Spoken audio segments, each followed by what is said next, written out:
रेमेडियल्स उपाय क्या होते हैं। देखिए, मैं आपको किसी शंका में नहीं रखना चाहता, किसी संशय में नहीं रखना चाहता। आजकल अखबारों में, टीवी पे ज्ञापन आते हैं, फेसबुक पे ज्ञापन आते हैं, खोया हुआ प्रेमी पाएं 7 दिन में, सौतन से छुटकारा पाएं 7 दिन में, गया हुआ वापस बुलाएं 7 दिन में, काम होने के बाद पैसे दें। ये मुल्ला जी फलाना वाले, मुल्ला जी फलाना वाले, शादी नहीं होती तो शादी कराएं। ये क्या है? आप पढ़े लिखे एस्ट्रोलॉजर हैं, आपको ये बताना चाहता हूं कि यदि किसी के हाथ में इतनी पावर भगवान ने दी होती तो उसको एक छोटी सी दुकान खोल के लोगों को बुलाने की क्या जरूरत थी। वो खुद को अपने आप कोई बहुत ऊपर ले जाता, कोई बहुत बड़ा धंधा होता, कोई अच्छा नाम कमाता, मंत्री होता, संतरी होता, मुख्यमंत्री होता, प्रधानमंत्री होता। ऐसा कुछ नहीं होता कि आपने काम रेमेडी दी और उसका काम हो गया। ऐसा कुछ नहीं होता दुनिया में। यदि होता है तो मेरा सन में 2000 से कर रहा हूं एस्ट्रोलॉजी। कोई जंगल, कोई ऊंची पहाड़ी, कोई तपस्या स्थान नहीं छोड़ा जहां कोशिश नहीं की कि किसी संत से मिला जाए। बहुत दूर दूर तक गए, खंदकों में गए, लेकिन ऐसा कोई इंसान मुझे आज तक नहीं मिला है जो ऐसे जैसे लोग बोलते हैं ऐसा कर दे। आपको भी ऐसे ही कभी भी बात किसी से नहीं करनी है। उपाय क्या होता है? हम किसी बात के लिए कहीं एप्लीकेशन लगाते हैं कि महोदय आपसे निवेदन है कि मेरा ये काम आप कर दें, आपकी बड़ी मेहरबानी होगी। बहुत विनम्रता से आप उसके सामने निवेदन करते हैं। कई बार वो सामने वाला आपकी बात मान लेता है, आपकी बात उसको समझ आ जाती है, दया आ जाती है। कई बार आपको रिफ्यूज कर देता है। यदि हर रेमेडी काम करे तो जिंदगी में कभी कोई मरे ना, क्योंकि जब भी कोई व्यक्ति मरने लगता है तो घर वाले सबसे पहले पंडित के पास जाके उपाय करवाते हैं। किसी की नौकरी नहीं चले जाती है या नहीं लगती, सबसे पहले पंडित के पास जाते हैं। किसी लड़की की शादी नहीं होती, सबसे पहले पंडित के पास जाते हैं। और पंडित ठेकेदार बनके, भगवान का पूरा एजेंट बनके उनको पैसे लेता है, लूट लेता है।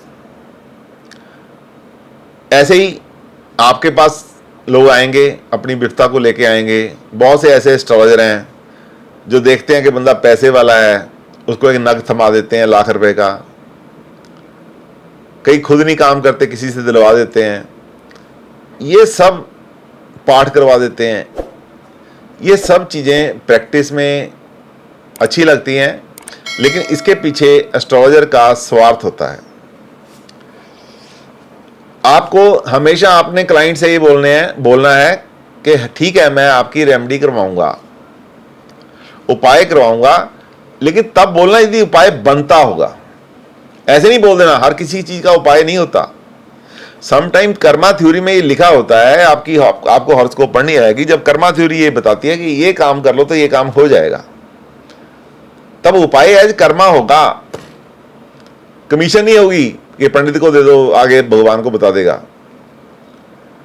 अब उपाय कैसे होते हैं, किस तरह के होते हैं,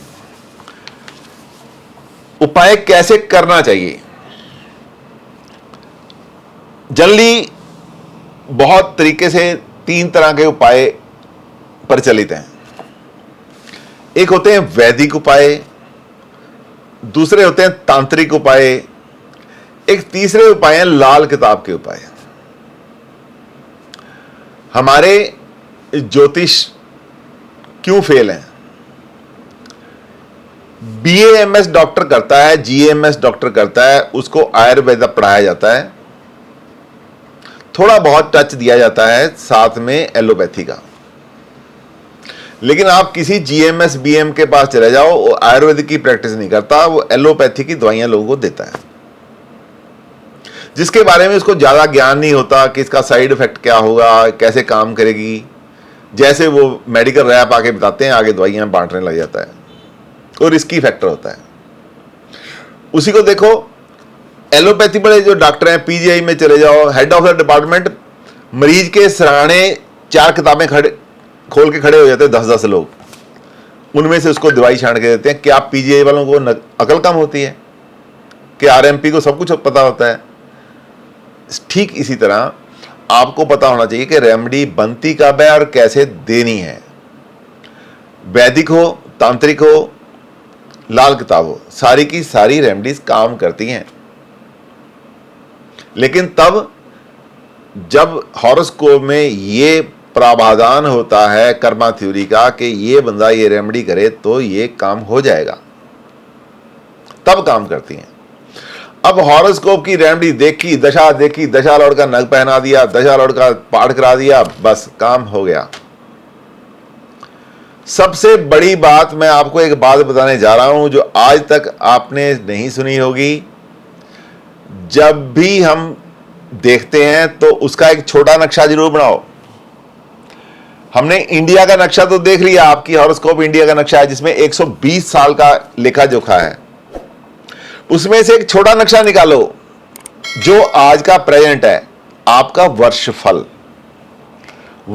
निकालो, जिसमें प्रावधान है कि आपको बड़े अच्छे से वर्षफल बनाया गया है। सहम कैसा है, मुंता कैसी है, लगन लॉर्ड का जो वर्ष का लग्नेश है उसकी क्या पोजीशन है, 6-8-12 में कौन से घर बैठे हैं, ये आपको इस पर्टिकुलर साल में क्या करने वाले हैं आपके साथ।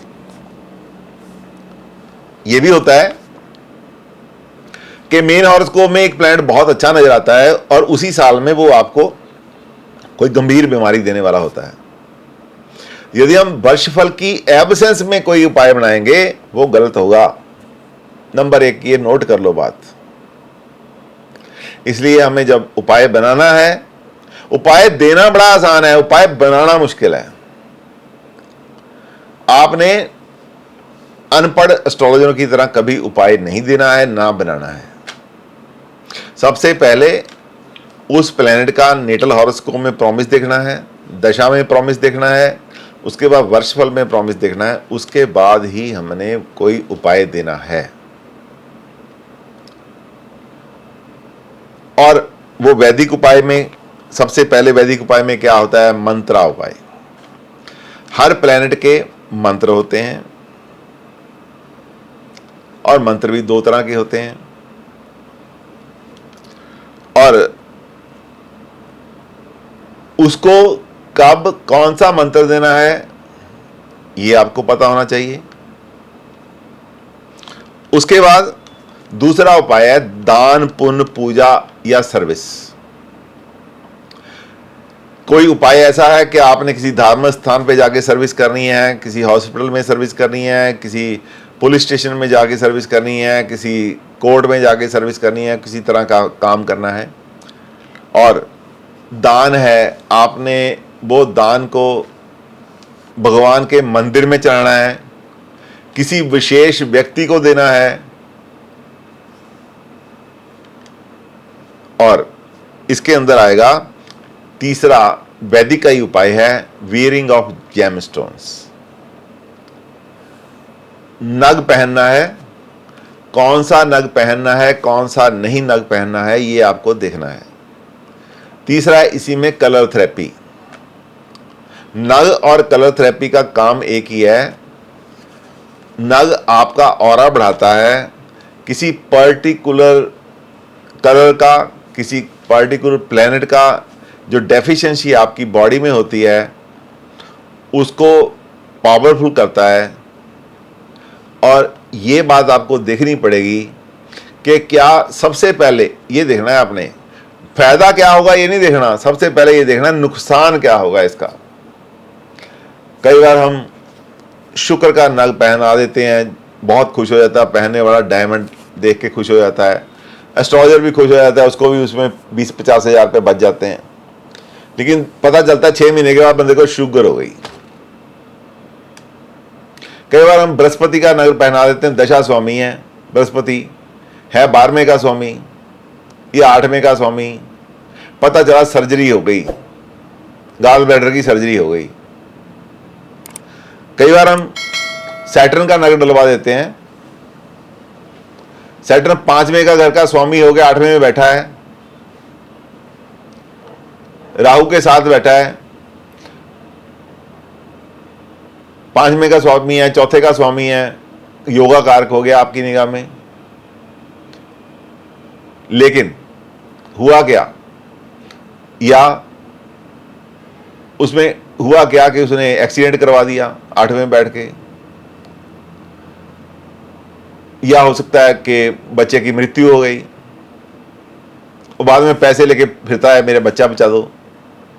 लाइव एग्जांपल्स हैं हमारे पास। इसलिए कभी दशा ये चल रही है उसको देख के कभी नग नहीं पहनाना। सबसे पहले देखो उसका ऑरा पॉजिटिव हुआ या नहीं हुआ, ये नग उसको सूट करता है या नहीं करता, उसको कोई बीमारी तो नहीं देके जाएगा, ये आपको देखना बहुत जरूरी है। उसके बाद आते हैं तांत्रिक उपाय। तांत्रिक उपाय होते हैं, हर ग्रह के तंत्र होते हैं, हर यंत्र होते हैं। यंत्र को धारण करना, यंत्र को धारण करना, यंत्र को अपने पास रखना, अपने काम करने के स्थान पे रखना, अपनी किताबों के बीच में रखना, अपने मंदिर के ऊपर रखना, ये इस विधि का विधान है। लेकिन फिर वही हमें देखना होगा कि वो जो प्लैनेट का यंत्र हम इस्तेमाल कर रहे हैं वो कहाँ तक हमें सूट करता है। फिर होता है कि आवाहन करना, बैड सोल्स का, बुरी आत्माओं का आवाहन करना तंत्र विद्या का हिस्सा है। वो आपको सूट करता है या नहीं करता, आप किसी का बुरा करने के लिए वो काम करवाते हैं, वो आपका बुरा भी कर सकते हैं, जो बुरे हैं तो आपका बुरा कर सकते हैं। और यदि आपने कोई बॉडीगार्ड रखा हुआ है, गुंडा रखा हुआ है, लोगों से आपको बचा रहा है, वो आपके साथ भी गुंडागर्दी कर सकता है। उसके बाद आता है बलि देना। किसी, आपने बहुत से देखे होंगे कि किसी ने किसी तांत्रिक के कहने पे किसी बच्चे की बलि दे दी अपना बच्चा लेने के लिए, वो हो गए अंदर, बच्चा तो क्या होना था। किसी पक्षी की बलि दे दी, किसी भैंसे की बलि दे दी, किसी जानवर की बलि दे ली। ये काम में कभी पड़ना नहीं है।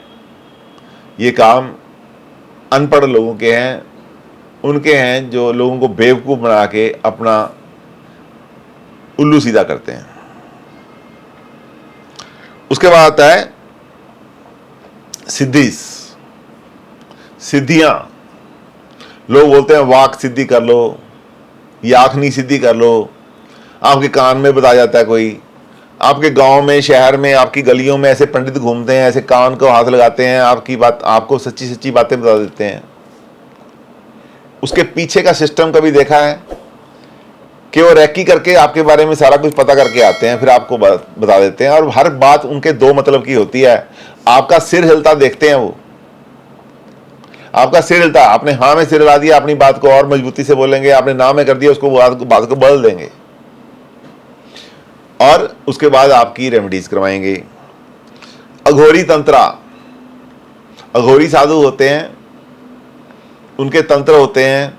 कोई शमशान भूमि में सिद्ध करता है, कोई कहीं भैरव के मंदिर में सिद्ध करता है, वहाँ बुलाते हैं, आपसे उपाय करवाते हैं। मैंने वो लोग देखे हैं वहाँ पे जाके बहुत पैसा बर्बाद करने के बाद वापस आते, करता कुछ नहीं है कोई। तांत्रिक ऑब्जेक्ट्स को अपने पास रखना घर में, ये भी उपाय हैं, आपको लोग बताएंगे। एक कुछ तांत्रिक ऑब्जेक्ट है, मैं आपको बताऊंगा। गोमती चक्र, गोमती चक्र को घर में रखने से क्या फायदा होता है, अपने कैश बॉक्स में रखने से क्या फायदा होता है, तिजोरी में रखने से क्या फायदा होता है, 10 तरह के इसके उपाय हैं। धन कारक कौड़ियां होती हैं, कौड़ियां सुनी होगी आपने, जो कौड़ियां होती हैं, धन कारक कौड़ियां होती हैं, इनके 11 तरह के फायदे हैं। काली हल्दी घर में रखने से किस तरह से रखनी है, 9 तरह से रखी जाती है, इसके फायदे हैं। काले चावल घर में रखने से कैसे रखना है, कहाँ रखना है, इसके 8 तरह के फायदे हैं। मोती शंख होता है एक, मोती शंख, 5 तरह के उपाय हैं इससे रिलेटेड। ऊंट कटैल एक बूटी होती है, राजस्थान में पाई जाती है ऊंट कटैल, 2 तरह के इसके उपाय हैं। बिल्ली की जेर घर में रखना, आपने सुना होगा जरूर, बिल्ली की जेर घर में रखना, इसके एक बहुत अद्भुत उपाय हैं। हत्था जोड़ा एक बूटी होती है, हत्था जोड़ा आपने देखा होगा, जो सपेरे होते हैं उनके पास रखी होती है, संदूर में रखते हैं इसको, इसके भी 3 तरह के उपाय बनते हैं। अश्व जीवा, घोड़े की जीभ अपने घर में रखना, क्योंकि घोड़ा जब भी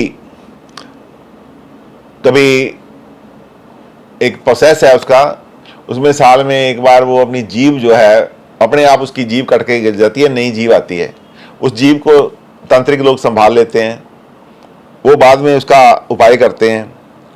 उल्लू का नाखून, ये भी एक उपाय है, तांत्रिक उपाय है जो लोग करते हैं। उल्लू की आंख का सुरमा, श्वेत अपामार्ग बहुत उत्तम उपाय है, श्वेत लक्षण अति उत्तम उपाय है ये, मैं इनके बारे में आपको बताऊंगा जरूर, लेकिन बताना मेरा काम इसलिए है कि मैं आपको रेमेडियल जब पढ़ाऊंगा तब उसमें बताऊंगा। रेमेडियल की जो क्लास शुरू होगी उसमें सारी बातें बताई जाएंगी, अच्छी बुरी सब होगी, हर चीज़ अच्छी भी होती है, हर चीज़ बुरी भी होती है, लेकिन मैं इसके लक्षण के साथ साथ आपको इसके इफेक्ट बताऊंगा कि आपको कैसे ये खराब भी कर सकते हैं। अब आती है काम, आपने बहुत से वीडियो देखे होंगे, बहुत से किताबें पढ़ी होंगी जिसमें विशेष कार्य सिद्धि उपाय होते हैं। विशेष कार्य सिद्धि उपाय ये कौन से होते हैं? मुकदमे में विजय हेतु, ऊपरी दोष मुक्ति हेतु, शीघ्र विवाह हेतु, पितृदोष से मुक्ति हेतु, विदेश यात्रा हेतु, ऋण मुक्ति उपाय, आर्थिक स्थिरता और संपदा वृद्धि बढ़ाए उपाय, दरिद्रता नाश उपाय, व्यापार बंदिश हटाना, बाहरी बाधा से बचाव, व्यापार स्थल की पर चोरी करने से रोकना, ये कुछ उपाय हैं। उसके बाद आते हैं उपाय लाल किताब के उपाय। मैं बिल्कुल इससे सहमत हूं कि लाल किताब के उपाय बहुत अच्छी से काम करते हैं। अभी भृगुनंदी नाड़ी पढ़ाएंगे, लाल किताब से मिलती जुलती है, कभी कभी लगता है लाल किताब इसी में से बनी है, लेकिन आपसे निवेदन है कि जब तक आपको लाल किताब का पूरा समझ नहीं है तब तक वो उपाय ना किए जाएं। लाल किताब के 3 तरह के उपाय होते हैं। किसी चीज को धर्म स्थान में देना, किसी चीज को पानी में बहाना और किसी चीज को दबाना। कब कोई चीज पानी में बहानी है, कब कोई चीज धर्म स्थान पे देनी है, कब कोई चीज जमीन में दबानी है, ये जानने के लिए हमें लाल किताब के कुछ रूल फॉलो करने होंगे। लाल की किताब की थोड़ी ग्रामर का एक हिस्सा हमें आपको आना चाहिए, पूरी लाल किताब चाहे ना आती हो, और उसके बाद लाल किताब का वर्षफल बनाना आना चाहिए, क्योंकि लाल किताब का कोई भी जो उपाय है पहले उसको हॉरोस्कोप से देखते हैं, उसको लाल किताब के वर्षफल से देखते हैं, फिर दोनों को रिलेट करके जो उपाय बनता है उसी को उपाय दिया जाता है। लाल किताब के कई उपाय सारी ज़िंदगी चलने वाले होते हैं, कई उपाय केवल 1 वर्ष के लिए होते हैं। हमारे पास ऐसे लोग आएंगे, आपके पास ऐसे लोग आएंगे, हमारे पास तो आते हैं जिन्होंने एक उपाय कर लिया, पंडित ने उनको ये नहीं बोला कि इसको 1 साल के बाद निकाल देना, अगले साल में वो ग्रह कहीं और ऐसी जगह पे चला गया जब उसका उपाय बनता नहीं था, उसने इतना खराब कर दिया कि बंदा जमीन पे आ गया और बीमार हो गया, या उसका लॉस हो गया, उसका किसी की पिता की मृत्यु होगी, पत्नी की मृत्यु होगी, बेटे की मृत्यु हो गई, व्यापार बंद हो गया। इसलिए लाल किताब का उपाय जब भी करना है पूरी समझ से करो, थोड़ा बेसिक है उसकी नॉलेज लेने के बाद करो। आशा करता हूँ आज का ये वीडियो जो रेमेडियल पे है, रादर मैं ये बोलूँगा इंट्रोडक्शन टू रेमेडियल पे है, आपको अच्छा लगा होगा। जैसा भी है आप कमेंट कीजिए, यदि अच्छा लगा तो लाइक कीजिए, स्पॉन्सर कीजिए, शेयर कीजिए। Thank you very much.